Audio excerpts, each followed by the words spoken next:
السلام عليكم. النهارده هنشرح تول ناس كتيرة ما تعرفهاش في الاكسل، وهي الكويك اناليسيس. الحقيقة لو انا عندي داتا بالمنظر ده واخترتها بالمنظر ده، بيظهر لي زرار صغير. الزرار ده لو دوست عليه او دوست على كنترول كيو بيظهر لي اوبشنز كتيرة، منها اوبشنز كتيرة للفورماتنج او كونديشنال فورماتنج، ودي هنتكلم عليها باستفاضة في فيديوهات لاحقة. باختصار زي الداتا بارز، زي الكولرز، زي الايكون سيتس، زي greater than a certain number او top 10%، او لو عندي cells already فيها conditional formatting باختصار بعمل clearing للconditional formatting. برضو كلنا عارفين الشارتس والانواع المختلفة دي. ده شكل سريع بيخليني اطلع charts بسرعة.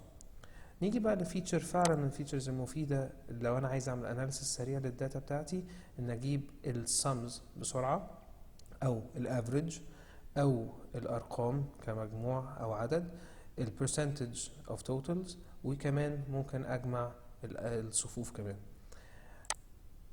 نيجي بقى الفيتشرز المهمة هنتكلم عليها باستفاضة في فيديوهات لاحقة ان شاء الله، اللي هي التيبلز او البيفوت تيبلز، بس دي تعتبر شورت كات سريع ان انا اقدر اكونهم من الداتا اللي عملت لها سيلكشن. نيجي لاخر فيتشر وهي السبارك لاينز. السبارك لاينز هي طريقه سريعه برضو ان انا احلل الداتا بتاعتي واعرضها في شكل جراف صغير جوه السيلز، على شكل السبارك لاينز او على شكل كولومز او وين لوس سيتويشن. باختصار هي الكويك سيلكشن او كويك اناليسيس هي تول سريعه ومفيده، يا ريت نجربها. شكرا.